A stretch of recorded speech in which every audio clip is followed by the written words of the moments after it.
defee ñu jox ñu actualité bu njëkk ñeel sunu confrère bu Sen TV di Simon Faye mi nga xam te ne mooy rédacteur en chef bu Sen TV ñu woolu woon ko ca dig ci xibaar yi ñu jot ci bànqaas bi nga xam te ne moom la ñu woowee BAG les brigades des affaires générales moom nag ba fii waxaguñu lan lañ koy toppee waaye ma nga garde à vue ci xibaar yu mujj yi ñu jot ne poste boo xamante ne bàyyeekoo na ci Afrique confidentielle la ñu reprendre bind ca ne kii di Alassane Ouattara di njiitu réew bu Côte d'Ivoire moom moo daal di convoqué ki nga xam te mooy le premier ministre Ousmane Sonko ndax ñu ngi annoncé ne war na faa dem ñuy xaar ba xam ginnaaw garde à vue bi lan lay mujjee laataa ma ñëw Cheikh Matala ak Pape Moussa Sow seen gis Abbas ngay taskatu xibaar ni Simon Faye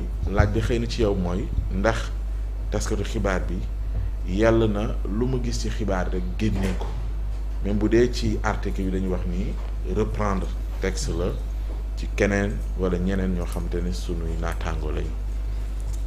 Pa Ousmane laaj bi boo ko sampee li may jiital mooy massaw suñu collègue bi moom Simon Faye nga xam ni ci milieu médiatique bi def na ci ay jéego yu bëree bëri ndog-ndog nag dab na ko ba tey mu reprendre benn poste directement en matière d'information kenn amul droit fekk nit publier nga jël publier directement une extension amul mais moom il n'a pas publié en fait c'est parce que c'est le rédacteur en chef.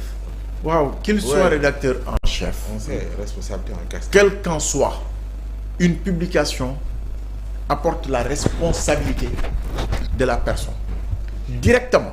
loolu donc en matière de journalisme.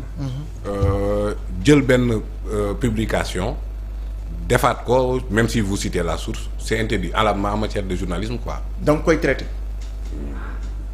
une information. da nga koy traiter boo jotee information da nga war a dem à la source.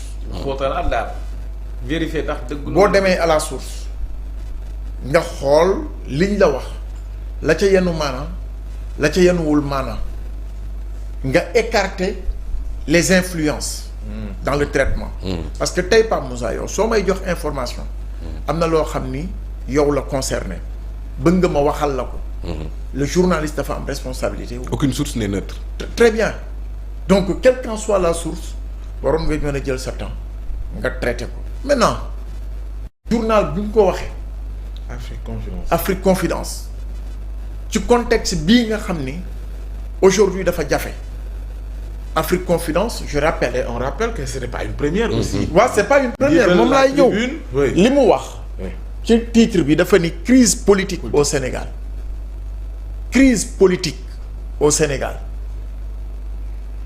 Ouattara convoque Sonko à Abidjan titre bi loolu la bind. loolu la Afrique confidentielle. ce n'est pas la première fois Afrique confidentielle. maa ngi ñëw je peux t'en donner beaucoup d'exemples. mais quand tu donnes un titre du genre ban crise politique lañ ci gis. ban crise politique nga jël loolu ba pare dugg boo duggee ci biir texte bi da ngay xam ni que ni y a une volonté de nuire il faut lire le contenu cette volonté de nuire est avérée dans la démarche parce que y a aucune rigueur intellectuelle aucune man dama ko lire xam la ca ne mieux am na benn moment bi ñu doon traiter d'autres informations ma won la nee na dem nañu bay traiter Diomaye de marionnette au mains de Sonko dans Afrique Confidence loolu kan ko sañ confidentiel waaw Afrique Confidentielle même fu mu nekk du France journal xam nga donc ensuite ñu traiter Diomaye de dormeur de l'avenue Roume Diomaye dormeur de l'avenue Roume mieux légitimité de Diomaye remise en question pourquoi parce que Diomaye nee na Ousmane Sonko je veux que tu sois un premier ministre fort beneen titre que j'ai exploité Ousmane Sonko de nouveau dans la tourmente beneen article ci beneen rapport nga ni Adji Sarr devient citoyenne suisse Sonko risque gros quel est le rapport mieux le pouvoir manœuvre en coulisses avec la complicité d'un opposant et d'un grand homme de médias scandale au Sénégal Diomaye va déléguer le pouvoir à Ousmane Sonko autant de titres yoo xam ni ça remet en question la crédibilité de cet organe. Elle n'est pas crédible du tout. Parce que pour moi tout n'est pas noir sur le tableau mais quand tu choisis délibérément des angles de traitement yoo xamante ni dans le contenu tout comme dans la forme am na problème donc il y a problème donc qu'il soit convoqué je pense que c'est un moment pour lui de se justifier mu dem joxe les arguments du pourquoi comment la Côte d'Ivoire peut mener une ingérence au Sénégal on a des relations diplomatiques on a des relations de coopération entre la Côte d'Ivoire et le Sénégal on a des espaces d'échange autant de sujets yoo xamante ni le président Ouattara peut juger nécessaire de convoquer le premier ministre du Sénégal pour ñu échanger si yow en tant que journaliste soo jëlee sa angle de traitement crise politique au Sénégal wala dara nga ni yow ci loolu ngay addu mais quand même on est dans un état de droit. Est-ce que mën nañu situer sa responsabilité même bu dee dafa reprendre article. Non, il n'a pas repris. Il n'a pas directement repris. Est-ce que signé ou quoi? Vérifie ça. Signé? Oui.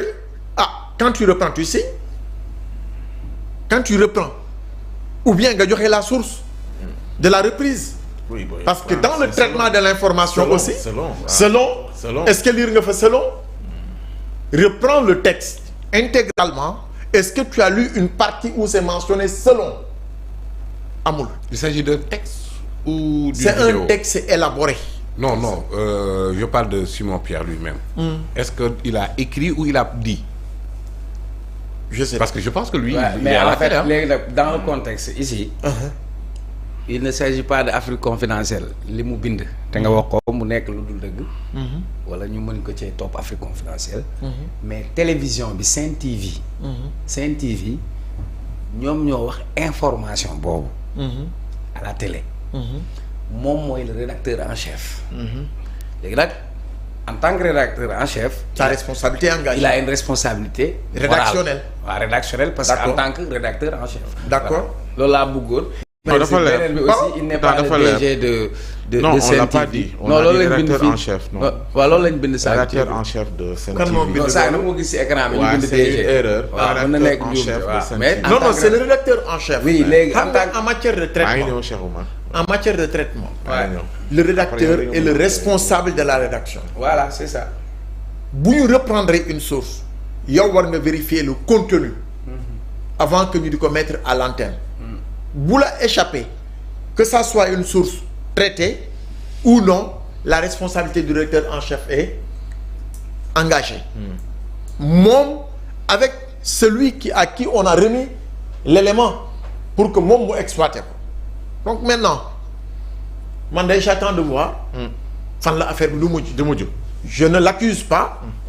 Je pense qu'il a suffisamment de preuves, d'éléments pour que mu justifier. Je pense. Parce qu'en tant que rédacteur en chef aussi, tu as une responsabilité de coordonner l'activité de la rédaction, surtout de l'information. Donc toute information qu'on donne à l'antenne, je pense que voilà. Tu dois vérifier. Voilà, Oui, il faut vérifier ça. waaw mais Abbas li mu wax moom daanaka kenn du ci teg dara parce que nag